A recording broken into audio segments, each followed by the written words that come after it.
here in the classroom. Okay. Look, it's so different here. It's 14 degrees, whereas where you are, it's about 40 degrees plus? No. Today it's around 32, 33. Okay. But it is 14 degrees there, very cold. It's getting cold. It's autumn. So you know that Yes, it's yes, a flip side of what's happening in the Northern Hemisphere. So yes, I wish there was a way in which, you know, we could have the temperature from India and the temperature from here becoming somehow balanced. ওটাকে unpin করো না, ওনাকে দেখা যাচ্ছে না তো, remove pin করো। Exactly. Yeah, I think all our students are here, so we can start. Okay. I believe all of you can hear us. Can everyone hear us? Yes, sir. Yes, ma'am. Excellent. This is great. And if it is possible for you all, you may switch on your camera. If it is possible, if there is a problem, no worries. If it is possible. Maybe, Sharbajit, even if it's just for a minute, so Yes. that we can see their faces and say Exactly. hello, Exactly. that'll be great. I think what we can do is, I would request all of you to just switch on your camera and introduce yourself. That would be great. I think, yes, just tell us your name, and I think then we can move on to our class. Mm-hmm. Okay, I think I'll call out names as I see it.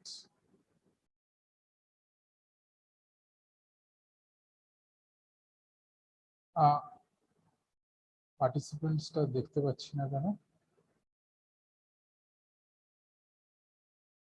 Yeah. Ankita Patro. Ankita.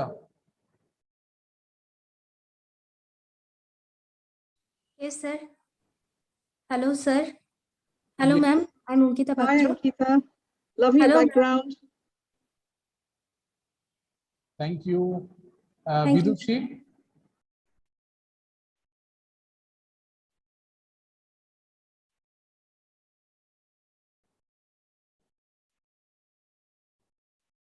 Switch on your microphone.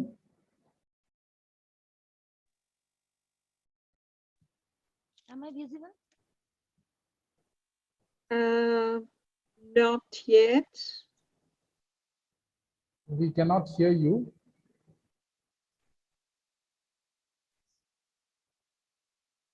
Am I visible now? Okay. I think we'll come back to her later. Ishita.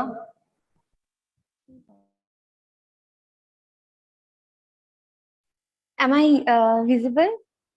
Yes, Ishita, can see you. Hello, ma'am. Good afternoon. Good to meet you. Okay. Koel.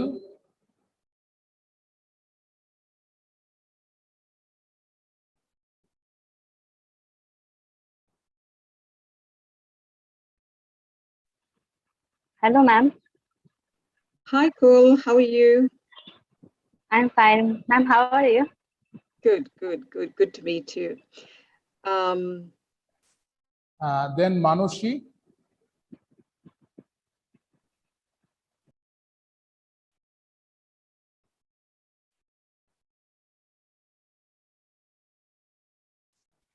Is it okay, sir?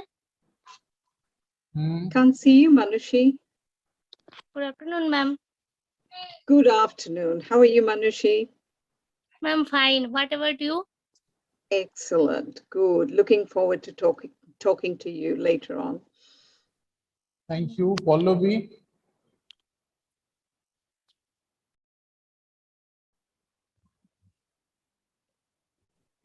Hello, ma'am. Hi, Pallavi. Looking Very forward good morning, to. ma'am. Yes. Very good My morning name is to you. Pallavi Devguriya. Lovely to meet you, Pallavi. Thank you, ma'am. Rimpa.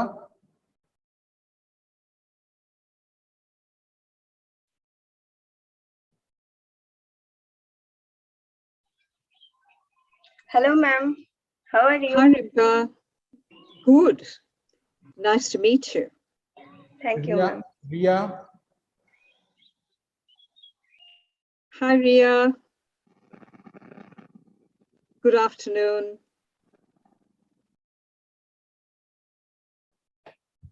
Ria, she was talking previously. Okay. Okay, we will go to Shankar.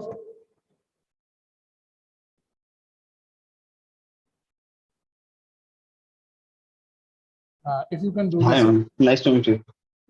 Hi, Shankar. Good to meet you too. Shormishta,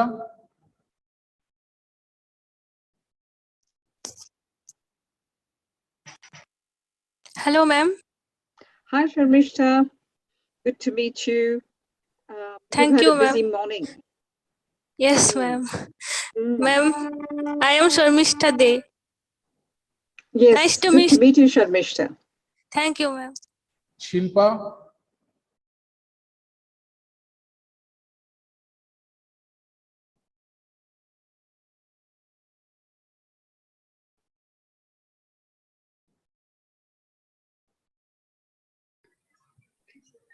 Good morning, ma'am. Good morning, Shilpa.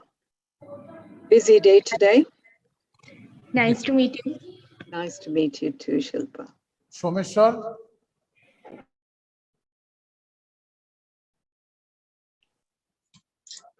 Hi, ma'am. Hello. Hello. Hi, Sharmeshwar. Mm. Good to meet you. Looking forward to a good conversation. and Yeah. last but not the least, Subarnalata. Shubharnalata, are you there? Hi, Shubharnalata. Can't see you, but can hear your voice. Ma'am. Nice Hi, to meet Shubharnalata. you. Nice to meet you too. Okay, thank you. Now, that was the last one, Charbujit. Yes, yes, yes. That's the last student.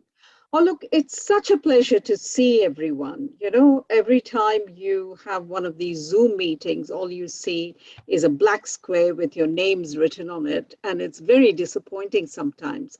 Now I get to know your names. I've met you now. So I'm going to slowly move on to the discussion for today. So I'll begin by sharing the screen. And please remember one thing, that this is meant to be an interactive kind of তোমাদের session. প্রমাণের জন্য ছবি রাখতে yes, yes. So yeah, please enable this the screen sharing, Sharbaji.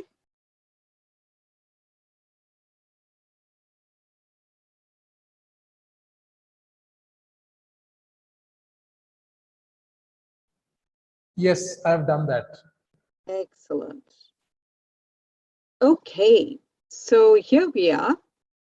I'm going to start by looking at some of these slides, just to give you an idea of what's happening here.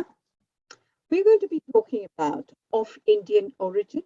This is the book, and I'm the co-editor of it, along with Paul Sherrod, who hasn't been able to make it to today's session, but he's here in spirit.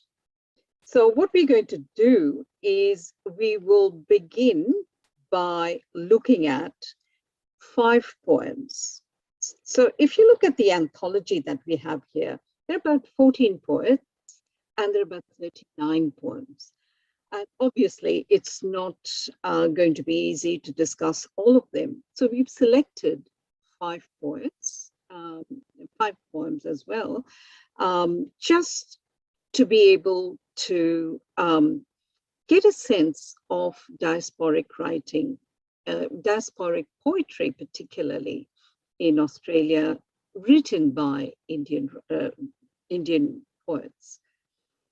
When I say Indian, I think I'm not doing justice to it, because some of these writers, although they are, we're calling them Indians, some of them, and I go on to the next slide, have unique biographies. Some are creative writers who wrote from Fiji, for example, one of the poems that we're going to look at is Satyendra Nandan's poem. Michelle Cahill, again another poet we're going to discuss, was born in Kenya, studied in the UK, and later came to Australia and lives and works here. Then you have Pooja Mittal, who is a Nigerian-born writer, who again studied in the UK and came to us via New Zealand. So that's briefly the biography of some of the poets that we're going to read about today and talk about today. And then, of course, you will find that in the anthology, we have also featured writers like K.R. Srinivasan Iyer, who is, as you know,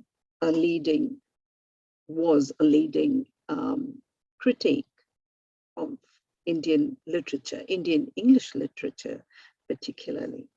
And then, of course, we have Maria Preeti Srinivas, who passed through Australia, and while here, she wrote some poems that are part of the anthology. We also have poets who are themselves, I don't know whether they would call themselves Indians, but they have a parent who is an Indian. So they've been included too. So I'll begin with the story of how we went about selecting the creative pieces that we did. Firstly, the first criteria that we used was that the creative text, whether it was a piece of short fiction, short story, or a poem, had to have aesthetic appeal. That is, we wanted it to be a good poem by any standards. So the form, the language, the structure is something that we looked at in terms of, did it hit the mark? Did it make the grade? Okay, so we wanted to look at outstanding pieces of work. The other thing that we were interested in is, did the creative work or the poem, or whether it was the fiction or poem, did it actually capture in some way or the other the diasporic experience? Again, I become a little self-conscious when I speak about diaspora, and I'll tell you why in a minute. So diaspora in Greek means to disperse. And as you know, human beings have crossed borders for all kinds of reasons throughout the ages, whether it was economic, social, or political. People have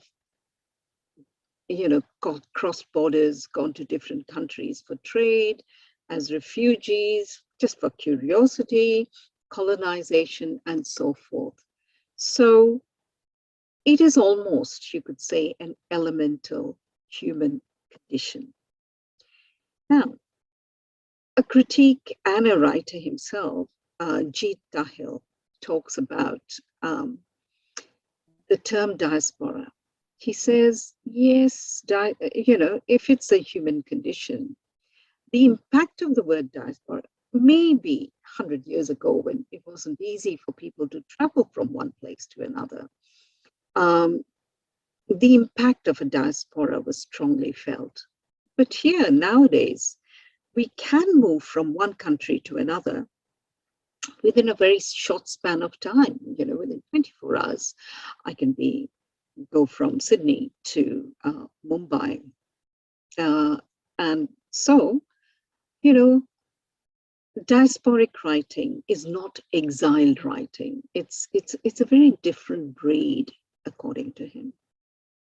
And it doesn't have, homeland probably doesn't mean the same thing that it meant ages ago. So, despite all this, there are expectations. The host country, for example, Australia would expect migrants to behave in certain ways. There'd be an expectation that migrants would assimilate and integrate into the Australian culture. So what does that mean? There would be an expectation that migrants begin to learn the language and begin to behave in ways that are acceptable to the Australian society. Now, because of that, what happens very often, and you will read it in the literature and in critical theories particularly, that first generation migrants tend to hold on to the memories of their motherland. Second generation migrants are particularly keen to integrate and be part of the host country. Can you hear me? Yes, Hello? ma'am. Okay, I just heard some disturbances. Maybe it's good to mute your mics till we sort of start the discussion. So are you with me so far? Do you get a gist of where we are going? Yes, ma'am. Thank you. So, as I said, I'm just repeating that point one more time, that first generation writers, their work tends to be marked by a sense of nostalgia and displacement. Writers want to find their place in the new world that they have come to.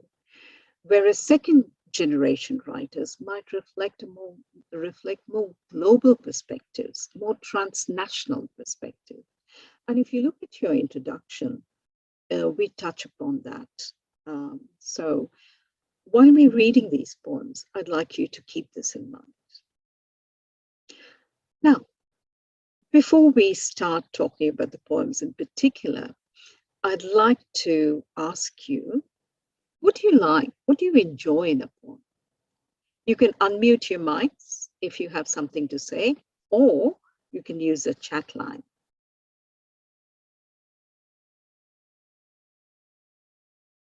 What do you enjoy in a poem? What do you like? When you read a poem, what do you like?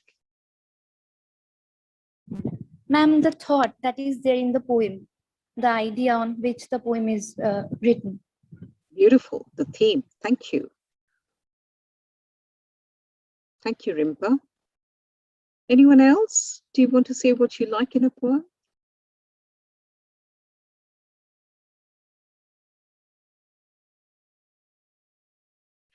Okay, I like the idea of the theme. Background and the language.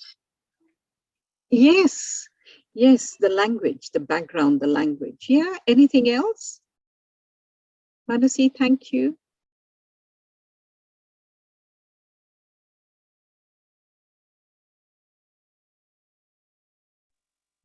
Right, look, you've actually named two important things. You're looking at the themes and you're looking at language, right? So those are very important. Now, whenever I look at a poem, personally, I look at the poem in terms of its form, its shape on the page. It's very important for me to see what a poem looks like on a page. Then I'd like to listen to it. Now, very often it's hard to get someone to read the poem. If you're lucky, you might get a spoken poem on YouTube, etc. And I love that. I love listening to a poem. The other thing, as Rimpa said, that the message of the poem is important. What message, what meaning, what theme is it talking about? That's important. The other thing is, does it resonate with your experiences?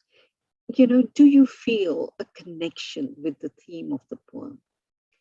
And then again, I mean, without putting too fine a point on it, there are times when, you feel, oh my God, this poem expresses exactly what I'm saying, what I need to, what I'm thinking about. But then sometimes you might like a poem, but it does not in any way reflect your thoughts or your way of thinking about something, but you still like it. So these are the things about poetry that are intriguing, and it's worthwhile thinking about these things. And then, of course, just reading a poem is not enough. I guess you are made to write about it. You're made to, you have a tutorial, you have to respond to a question, or you might have, you know, exams where you write about it. So what is it that you have in terms of theories or frameworks that can be applied to a poem? So it's quite possible that you're looking at modernism in order to understand a poem. So if you're talking about T.S. Eliot's work, for example, you would have read a little bit about modernism. That might help you understand the poem better, unpack the poem better. So these are things worth considering. Okay, before I begin, can I just ask again, and just yes, no will do fine. So far, so good?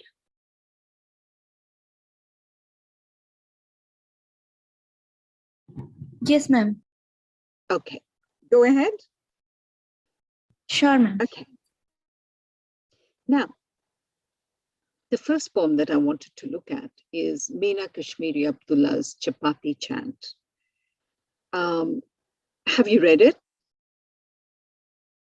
Yes, ma'am. Yes, ma'am. Yes, ma'am. Okay, good. Did you like it? Yes, ma'am. Yes, ma'am. Okay. So just a bit of background on the poem. It was one of the first poems published.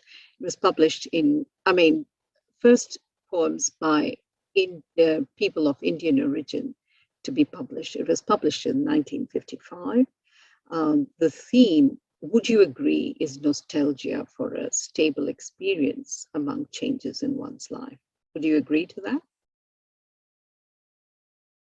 Yes, ma'am. Mm-hmm. And it takes, the form is very conventional.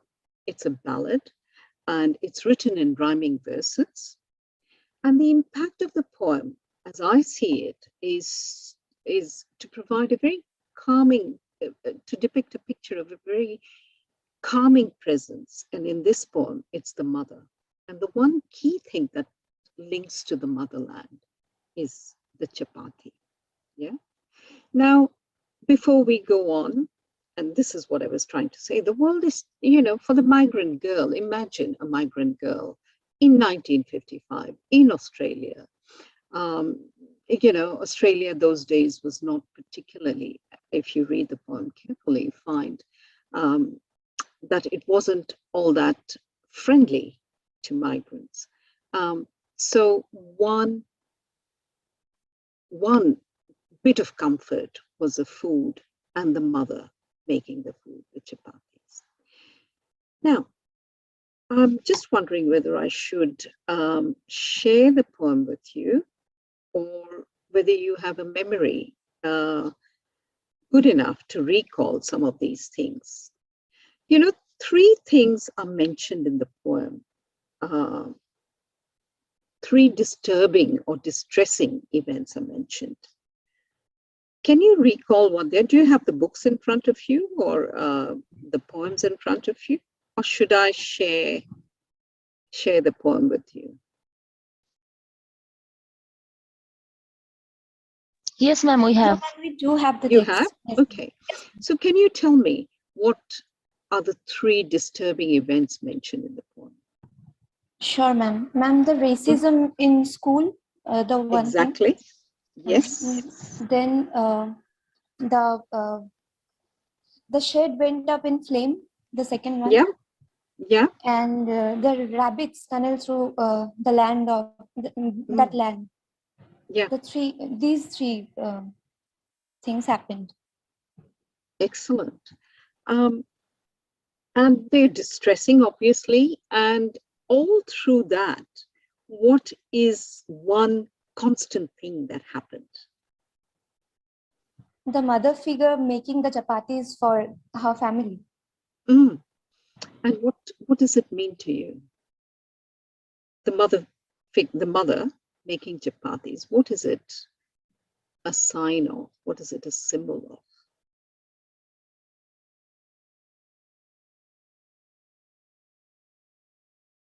Ma'am, affection Ma'am, and she- love for the family. Yes, very Ma'am, good. she also reflects strength and peace. Yeah, she reflects strength, yeah,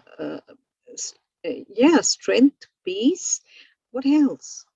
Someone has said, Mansi has said, stickiness to her responsibility. Yes, she has stuck to the responsibility of nurturing her family. That's a very good point too. Excellent. Now, did you like the poem?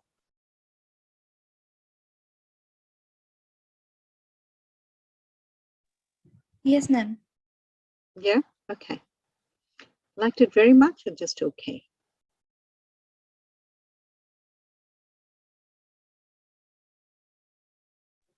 Okay, thank you. All right, let's move on because I'm just aware that we have a lot to do. So I'm going to move on to Satyendra Nandan's At the Surgery.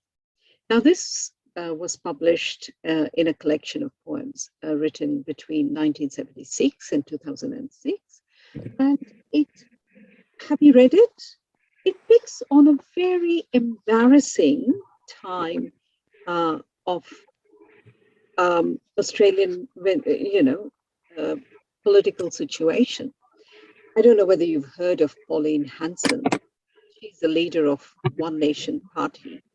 And at one point of time in the 90s, her comment was Asians should go back to India. There are too many of them. So she didn't want Asians or Muslims in the country. Now, the poem that you read at the surgery is in free verse, and the idea behind the poem is to give a tongue-in-cheek kind of comment on Australian life around that time. Okay. Now, again, have you read the poem? Yes, And I'm going to ask you a few questions. What does surgery mean to you?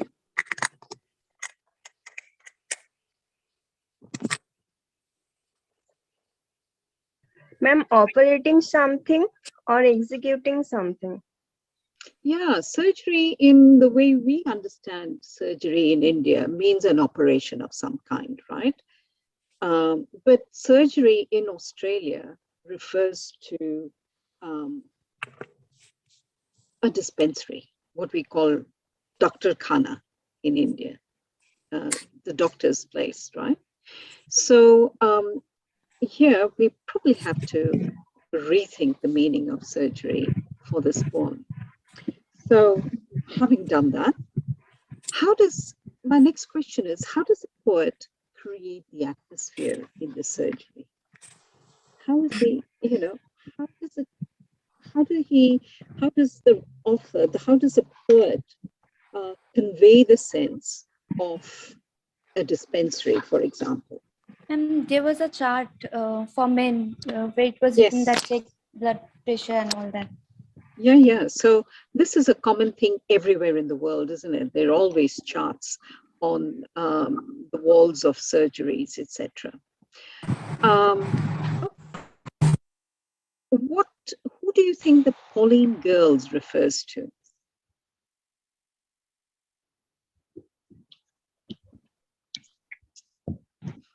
We just heard the story of Pauline Hanson. So what do you think the Pauline Girls refers to? Ma'am, it refers to white women who were prejudiced against migrants. Exactly. The two women who are described in the poem are white women who are prejudiced against migrants. Now, how is the doctor described? What color is he? What ethnic background do you think he has? He is a Chinese man.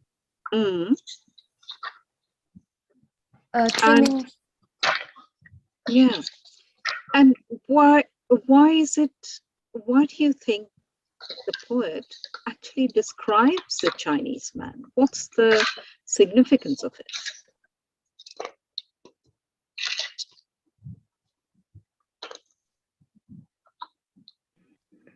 Ma'am, here he is like an immigrant. Yeah.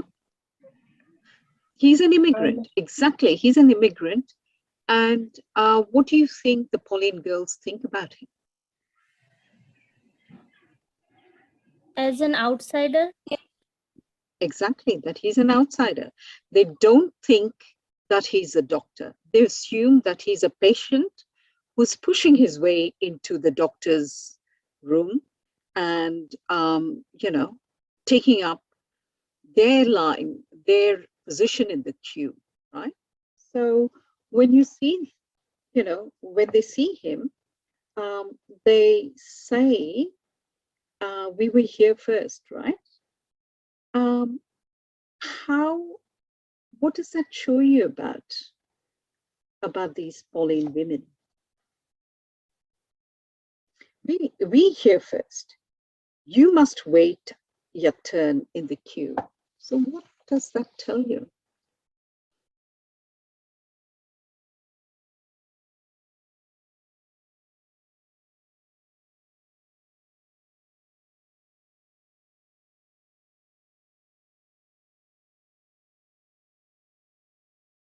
Ma'am, they thought they are the first citizen of Australia.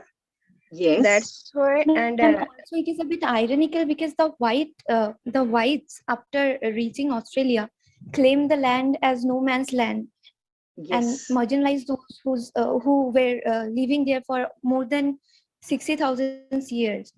Exactly. And ma'am, is there a fear working where they are in a constant fear of invisibilization, the way they have marginalized the Aboriginal people in Australia and absented their histories? They are in a similar fear of being absented and invisibilized by the Asians who came later. Quite possible. And what you get there is, you know, Pauline girls are being very condescending. They think that, you know, the Asian man is just another patient who is pushing his way through. But it is an ironical comment, you know, because first of all, if you look at the line, we here first, the English is also not correct, right? You would say, we were here first. So it could be two things, you know, it could be, as you said, irony, that they're not speaking their own language well. That could be one thing, or that they are condescending. They are being very rude to this Chinese-looking person, doctor. Now, moving on, I'd like you to consider this line. His smile, his breath breaking the bridge of time. What does it mean for you in the context of this poem?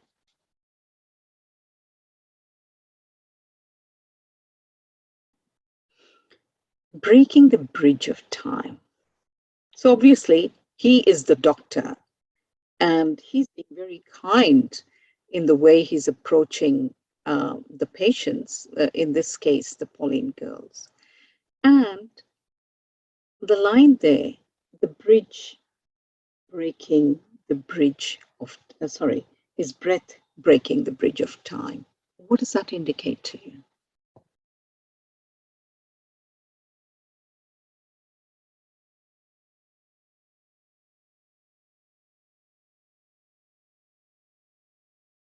You said it, actually. One of you had the answer to it. There was this thing that you said about erasing the history of the past. So can you go on and expand on it a bit?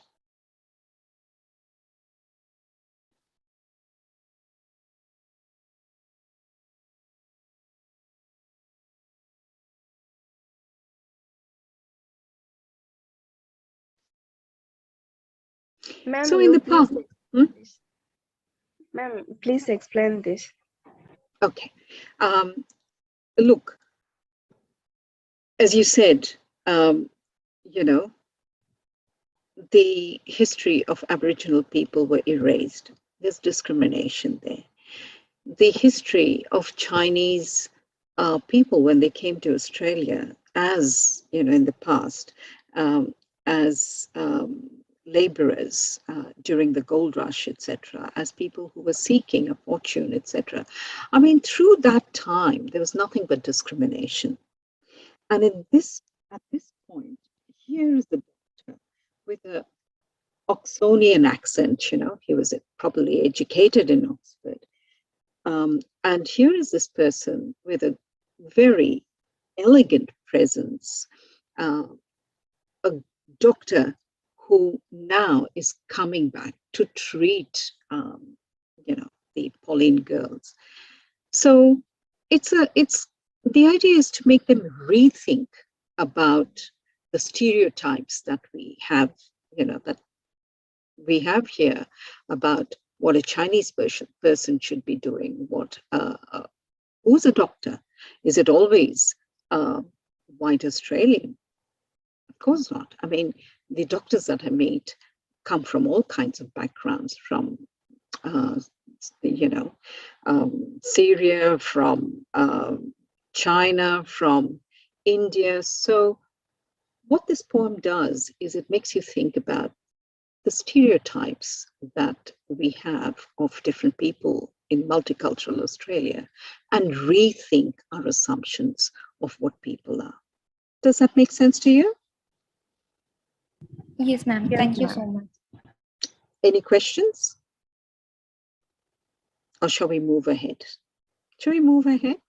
We'll keep questions for later because there are 3 more poems that we have to go through, and I'm aware that Ma'am, you're very can you tired. please explain once again the bridge of time? What is the bridge?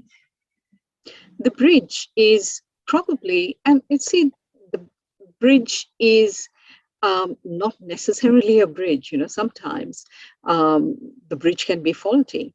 But here in this case, what I see it as is the assumptions that are made of, you know, ethnic people in Australia. That is something that we have to rethink, you know. So the link is, you know, it's the idea of rethinking our assumptions about ethnic identity, and to make a connection. Okay, ideally, the Pauline girls would have learned a lesson from this experience that, you know, all doctors need not be white doctors, and this is a Chinese doctor who's treating them. So life has changed, and within a span of centuries, you know, ethnic people have taken on roles that were not meant to be, were not considered to be appropriate for ethnic people. You know, the idea was, oh, Chinese people will work in takeaway shops, you know, and in Chinese restaurants. But here is a Chinese person who was probably you know, trained in Oxford or Cambridge, and is here in Australia as a doctor. Does that make sense? So it's a kind of yeah, it's a way of rethinking stereotypes. Yeah, that's the bridge that should happen. Moving on. The next poem that we are going to look at is Sumit Iyer's Over the Rainbow. Now, do you know the song Somewhere Over the Rainbow?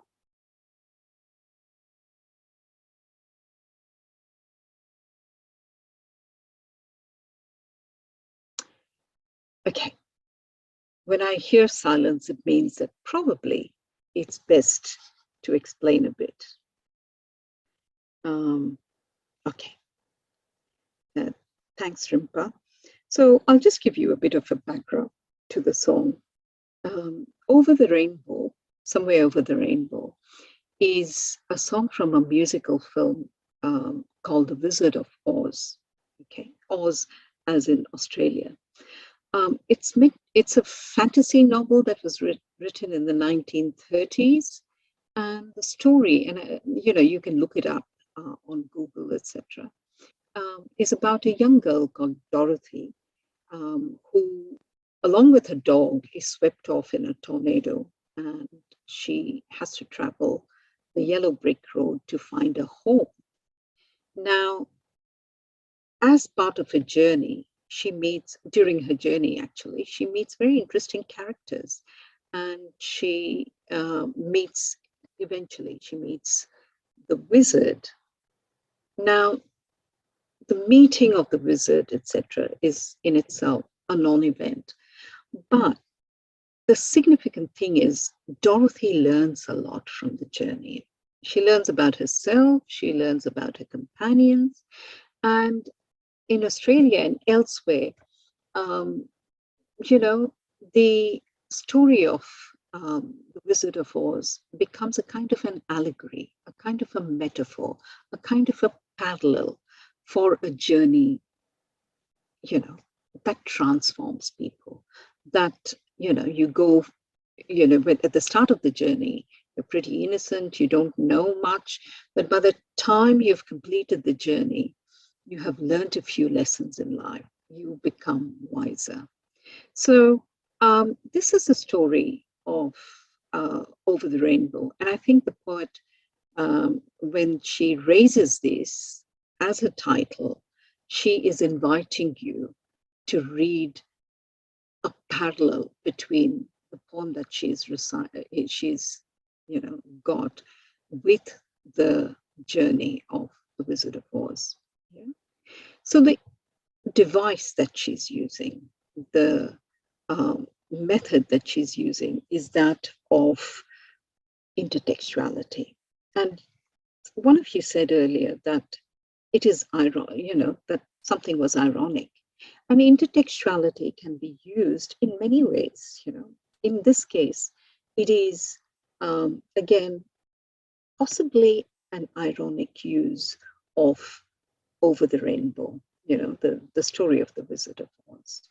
And the poet talks about her journey to India. Now, Sumedha is a second generation writer, and in her work, you will find that she uses form and structure in a very experimental way. To me, and I don't know whether you read it like that, to me it reads like a play, with a prologue at the beginning and an epilogue at the end. And there are about 3 or 4 acts right through. And she uses language in a very strange and interesting way. If you are looking at, words like Murga and Murgan, amniotic sac of nostalgia cradling your heart, and there's an exactness of something which I think captures the meaning of what she's trying to say. Yeah. Have you read the poem? Yes, ma'am. How did you like it?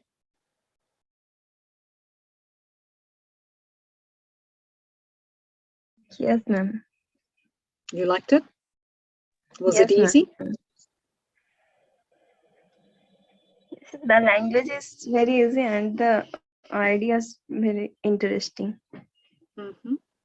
What does it mean to you? Okay. Oh, wait a minute. I'll just take you through it. I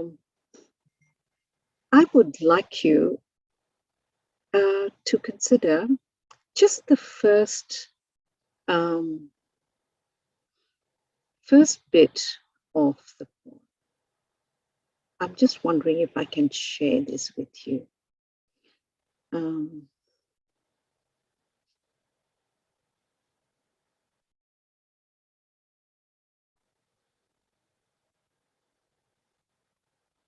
Can you see the poem?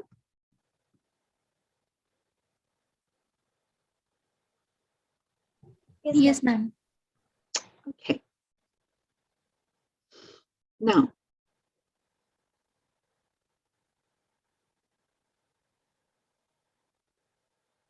does anyone want to read it out aloud for me?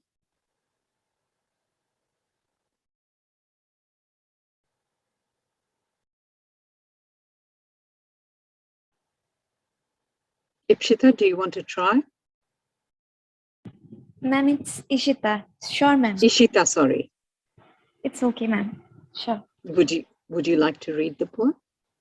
Sure, ma'am. Not the whole thing, just the first bit, okay? The first section.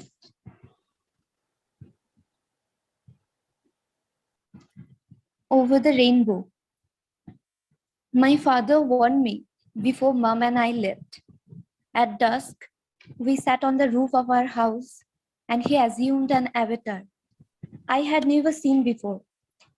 They made me a Murga instead of a Murugan. Our gods are old and hard of hearing. Okay, can you stop there for a minute? Sure, ma'am. What does Muruga stand for?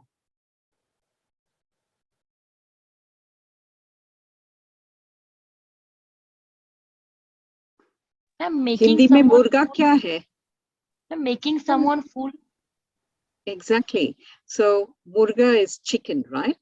And Murugan, do you know what Murugan, who Murugan is?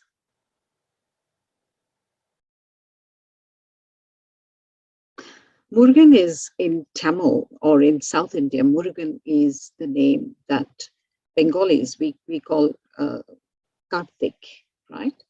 And Murugan is an avatar of Karthik. Okay, so made a fool of is a really good way of summarizing it. Excellent. Can you go ahead, Ishita, and read it? Our gods are old and hard of hearing. It made sense. He had always been a compass, a confused rooster atop, a rusted weather vane garlanded in bruised jacaranda. When I was young, the promise lay westward. Even in a storm, I pointed us there. He gave a low, guttural cluck. I had built that creaking idol from scraps, swept up by our mother's perfume. We left our chappals at the temple door. But at customs, they don't tell you that the cinemas don't smell like pakoras and hair oil, and that every time you go back to India, the amniotic sac of nostalgia straddling your heart bursts as you step into the fetid heat outside the airport. We sat there all night. With the red sky of the morning, my father crowed his warning. West and east on 10 stumps meet, especially when you roam. But Dorothy's red slippered feet can never take you home. Ishita, that was a beautiful reading. Thank you very much. Thank you so much. So, you know, here the writer is saying that, you know, West and East on 10 terms meet. So do you think it's a very happy transition from being in India to being in Australia? What is the hint that you get there?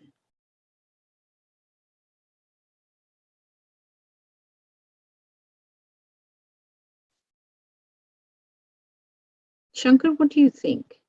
Is it a happy kind of situation that they're talking about here?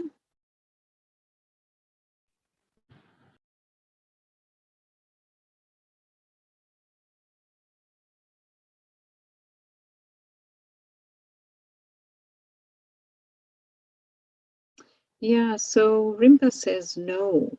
And I think that's true because the hint here is that, you know, it's an uneasy kind of meeting. It's not totally compatible. So what you get here is a sense of unease, a lack of, you know, comfort that people are feeling. Okay, so I'm going to go back to sharing my slides. Sorry, I'll have to find it now.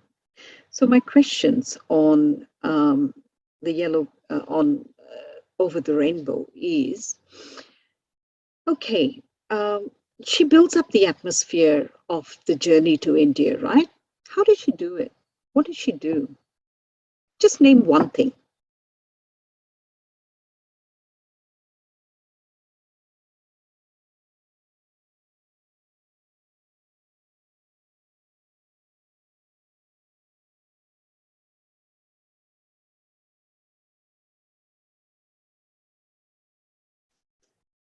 So if you read the poem, there are references to a Dida. There's a reference to Parleji. There's a reference to, the, getting out of the airport. She sees the city and she sees the children there. And there's references to millions of languages that are spoken, right? So I think the poet is trying to convey a sense of an India where, it's multilingual. It's got problems like, you may not recognize the English, but it is English all the same. And she feels a bit different in the poem, a bit uneasy. So it's going back to the roots for her, isn't it? So we probably don't have the time now, but I'd like you to think of it in terms of how does she talk about going back to the roots, okay? Was the poem difficult for you?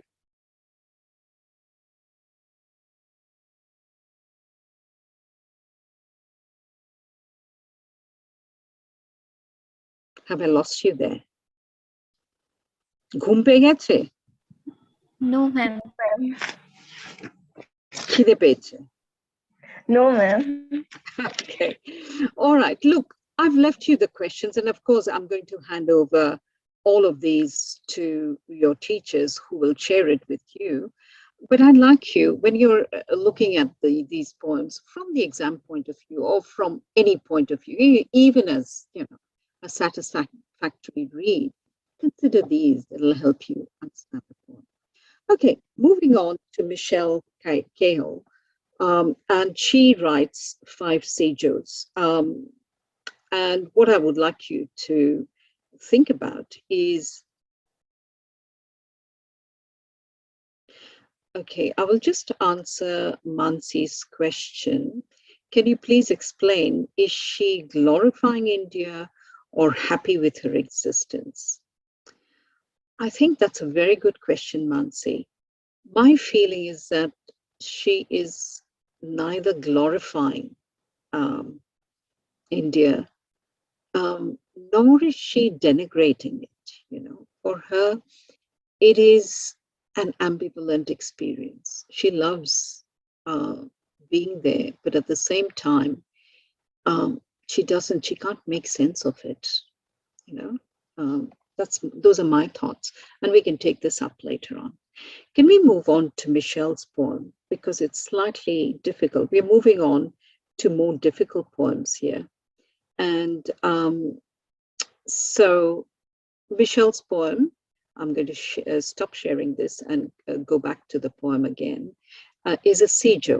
A Sijo is a poem which is written in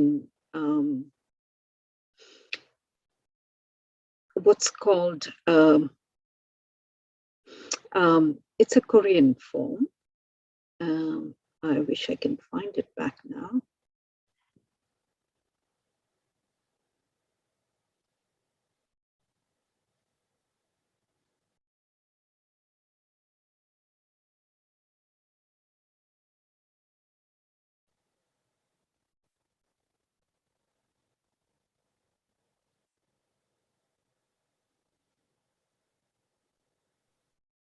Okay. Would anyone like to read this poem for me, or should I read it for you? Okay, let me read it for you, okay? So as I was saying, Sijo is a poem. It is based on it's influenced by a Korean style of writing. Now, generally what happens in a Sijo is that you have 3 lines. Each line consists of about 14 to 15 lines. And the first line is meant to be a kind of an introduction. The second one develops the story. And the third one actually is a kind of a coda, or it, ends the thought or the feeling that the first 2 lines tried to create. Okay. Ideally, a Sijo is meant to be something that is meant to elicit an emotion from the reader. So here it goes. 5 Sijo for my reader. A sound of hooves over the dry stones of my sheets at night. My arms are withered. My bones rise to the quivering world. In the space between our thoughts are 3 aching syllables. What do you make of it?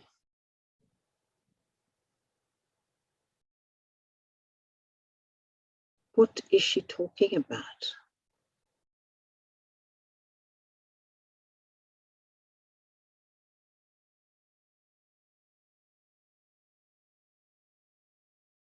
Anyone? It's a difficult poem, I agree.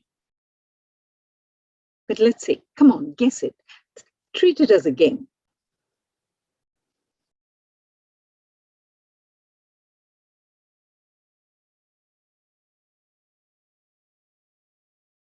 There are no right or wrong answers. Come on, guess.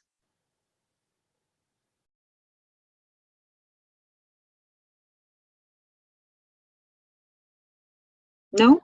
Okay, let's go ahead and then see if you can come to some sort of an understanding of the poem. My almost lover, no photographs of you, no goodbye note, enemy. You have raided my country. Your handwriting floats downstream through the forest to the far walls of my kingdom. Does that give you any clue?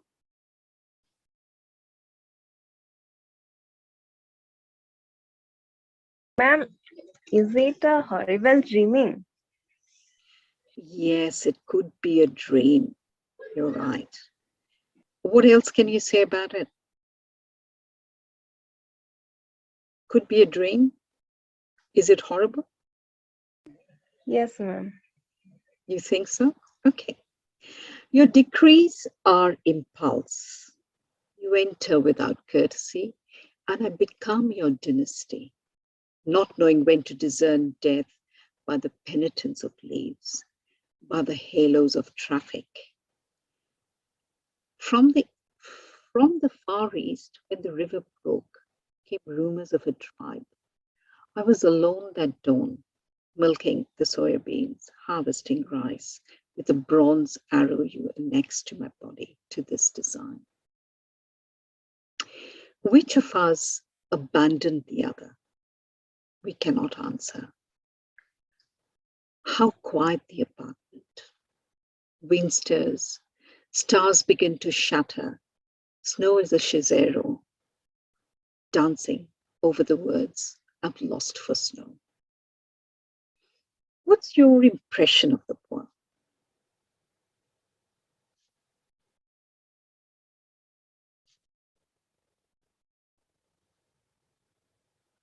Ma'am, sense of losing something. Yes, a sense of losing something. Anything else?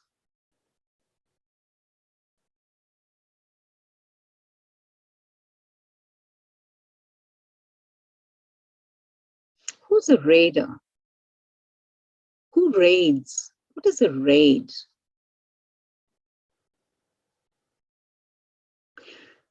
Written, Ria says, written addressing the colonizers? Possibly.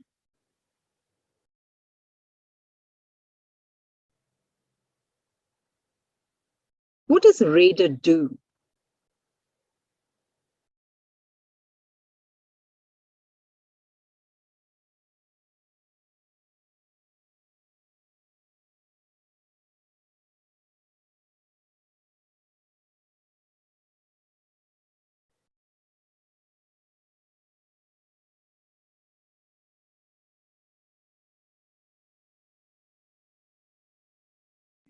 Ma'am, attacks something or someone.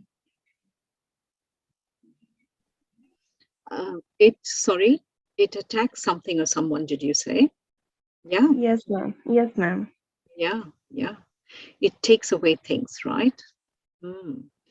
And what else? Used to loot property forcefully. Absolutely. What else do you think happens?